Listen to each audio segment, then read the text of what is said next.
Hi, this is Ruth here for Property System Network. I wanted to introduce to you Jay Howard and Piot Rusinek. Today we're talking about auctions today.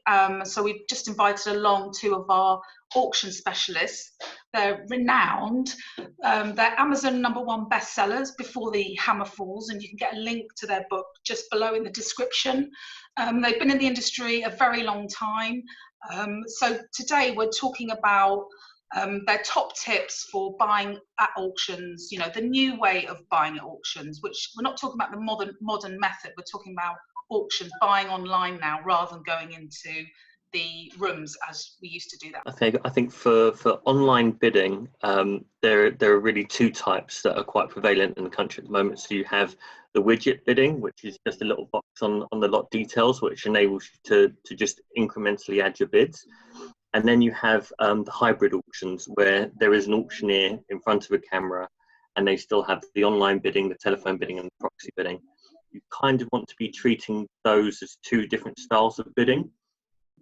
The main tip that I normally offer is do not be the first bidder. And you can not be the first bidder in both of those environments, and for that to still be a really applicable kind of measure of what you're looking to achieve. I think when you have the bid only, so the actual box next to the lot, you'll find that there'll be a bidder 1 and 2 normally starting the bidding off. And it's important to understand the increments of the bidding, as equally it's also important to understand how the guide and reserves work, because that enables you to measure your bids in a more calculated way. Piot, have you got a top tip? I would say auctions are very much, online auctions are very much the same as normal auctions. So it all comes to making sure that your maximum bids are in place and you know what to do with the property, and everything else is there. So it's just a method of the actual placing of the bids that is different, but it's not very dissimilar to the normal auction rooms. Maybe there's a bit less emotions because, you know, under the social pressure, but then sometimes it might be a worse thing because you're at home and in front of a computer, and it might be even more of a temptation to actually press that button too many times. Yeah. Oh yes, if you're a keyboard warrior, that's not a good look for you, is it? Because you're just. Yeah, I did one of the bidding as well, and I tried it. I was a bit of land I was bidding on, and I got to a certain level and I couldn't stop. I don't know why, because I would not have done that in the auction room, but I could see. I think because you can see a pattern of bids, can't you? And you can see bidder 1 coming in, bidder 10, bidder 1 coming back in. He wants it. He's bidded on the first one. You can go right the way back and see like where the bidding history has been. And then there was no kind of cut-off time either. So you have that rule, you know, how many minutes you've got, like 10 seconds or a minute to bid on it. Yeah, they extend the bidding to make sure that no one tries to snipe like you used to be able to do on eBay. Yeah. So make sure if you put a bid in the last 10 seconds, it's going to increase the increment. It's going to increase the time scale by an additional minute. But what is interesting is, I mean, for auctioneers as well as for buyers, the level of data that you now have available to you as that online bidder is astronomical. Because let's say that you're sitting in the room and you've only spotted 1 or 2 other bidders, but there's 6 or 7 bidders bidding against you in the room. That widget there, that little box, tells you who the bidders are, tells you what their bidding motivations are, because it tells you the time, tells you absolutely everything. So like you've said, Ruth, you're able to look at bidder 1 who's now bidding against bidder 10, and you know that bidder 1 is more motivated than bidders 3, 4, 5, 6, 7, 8 and 9, because he or she keeps coming back in and bidding, and that's better data that traditionally than you would have more often than not got in the room. You also build up a perception of who that bidder is, number 1, because number 1 to come in first. I mean, who bids first? I would never bid first. I don't know if anyone bids first, but like the first person to come in straight after it goes live and bid. I mean, I don't understand that. So already I'm thinking, God, this person wants this, you know. So there's kind of like a different, you're kind of imagining who those people are rather than being in a room with people and having that emotional kind of thing going on. It's very much mental, isn't it? I think you'll find it's very much mental either way, because when you're in the room, you actually see the people, and then you start attaching how you feel about them bidding against you. Whereas in the online method, all you're seeing is a number, and that's a very easy thing to kind of disassociate yourself with. But I think it's important when you're looking at any property, auction or otherwise, is you want to be, obviously, as Piot says, you want to know what you're looking to do with the property, but you also want to be aware of what the other uses of the property are, or what the other angles are, because then that tells you who potentially the other bidders are and how much they would be willing to pay. So that's really important. So if I was looking at this and I was thinking, oh, that could be a perfect commercial conversion, for example, but I could be bidding against somebody who's making it into a care home, and potentially that has a higher GDV value, or a hotel, for example, and that would have a much higher GDV. So I think, yeah, absolutely, you should be thinking about all the kind of different people you're bidding against for that property. And then you've got the wild cards, haven't you? The people who just seem to bid whatever.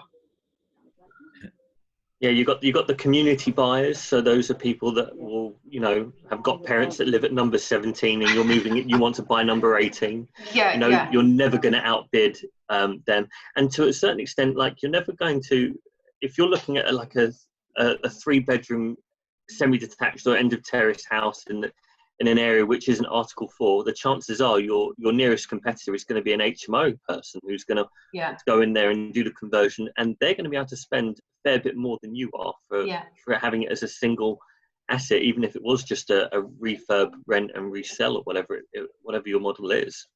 Do you think the online auctions are here to stay now indefinitely? I mean, they're obviously a lot less hassle for auctioneers. Do you think? Oh, for cost, absolutely. Do you think we won't go back into the auction room now and bid? The majority of auctioneers that I've spoken to will return to an in-room auction, because there is to be an auctioneer, you have to have a certain level of ego around what it is that you do, and you want that platform. You want a mass of people there paying attention to you, I guess. But what they will do, or what the general feeling is from most people, is that they're going to have an online bidding facility available for the in-room auctions. I think the level of data and information that they receive now on the properties, I mean, you have a look at the fact that most auctioneers or stock levels being entered into auction about 50-60% less than they were at the beginning of the year, or year on year. But the sales results are higher. So in some instances, the amount raised is higher. And that's because the auctioneers know the lots that aren't going to perform, aren't going to sell, and they withdraw them. And that statistic, that level, enables them to, that's not to be dealt with now. Let's focus on the stuff that's going to be selling. And I think it's also a really good measure for sellers, because you imagine most sellers a day or two before the auction are, pulling their hair out, fret with, is this going to sell? Is it going to sell on reserve? Is it going to sell well? All of these different things. So there are so many different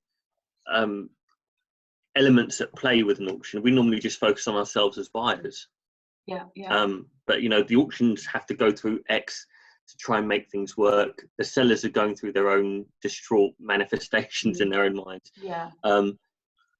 But I think the online kind of takes some of that away, because when I worked for an auction company, we'd be speaking to the sellers, and Piot actually was one of my clients when I worked for an auction company, and we would be talking, okay, there are this many people registered for the legal pack, I've spoken to these people, but who actually knows what they're going to do? Whereas now, most auctioneers are taking reservation deposits for people to bid and things like that. So if they're paying a holding deposit to bid, those are real people. They're not just going to sit there and watch. And I was actually freaked out. I had to pay over £10,000, to bid on a piece of land. And I was a little bit worried. I'd never done that before. I'd never handed over money to an auction house that I really I'd never heard of them before. And I thought, oh my God, they're just going to run off with my money and I'm not going to see that again. I think most of the auction houses, they actually just take, it's like in a hotel, they take a pre-authorization for the amount. Right. Some of them don't actually take their money from your account. They just Yeah. block it so that they know you've got it. And in case you win, that's basically then used for your deposit. Yeah. I heard a story from a national home a national home buying company. They put a property into, we'll keep the auction unnamed, but there were 81 registered bidders, which meant that that auctioneer was holding £810,000 in reservations for one property. Nice. For one property, it just, the mind boggles. But they do that because you know, some auctioneers do the reservation, which I think is a really soft touch, and it must be on logistics. It must be far easier to handle that than having to take money and then turn it back, and all of the, you know, potential money laundering issues that can arise from the taking of the £10,000 deposit. Because if you wanted to wash money, I guess technically all you have to do is just register to bid, put the £10,000 in, don't do anything, and then send the money back.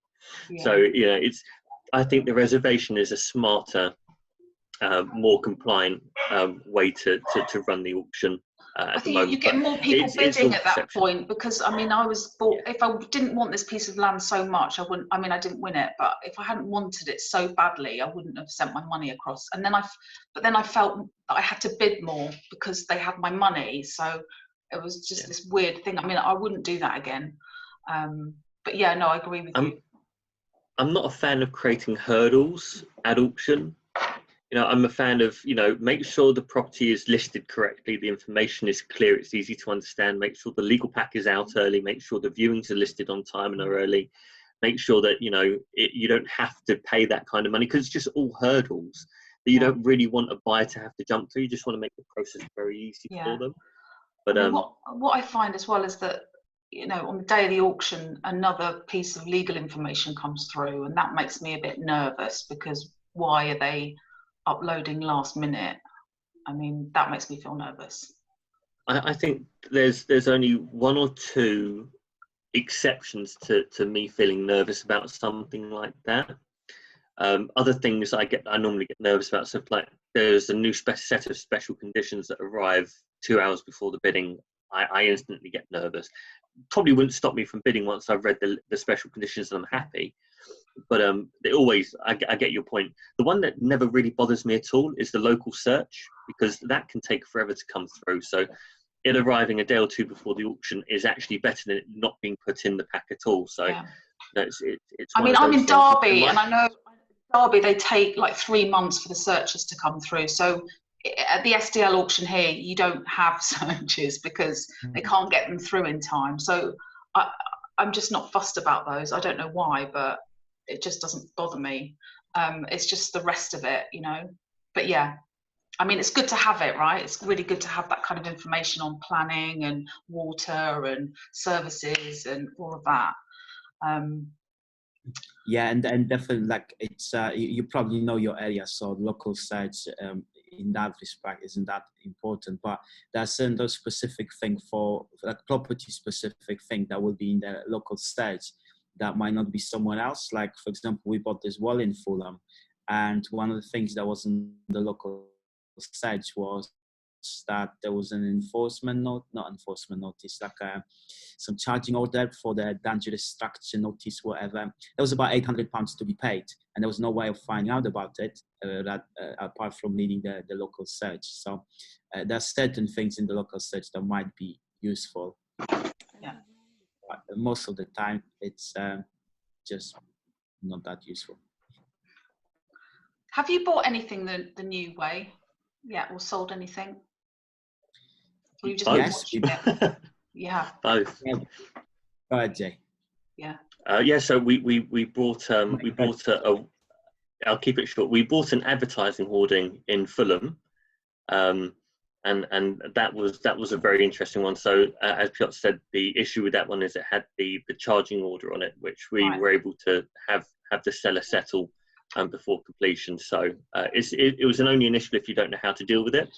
Yeah. And then we sold a property that we had purchased last year at auction. But I normally leave Piot to tell that story. It's a more he tells it better than I do. You muted yourself. Yeah, so we bought the property in October. So that was through a normal kind of auction. And we got planning permission for 4 news houses. It was actually prior approval.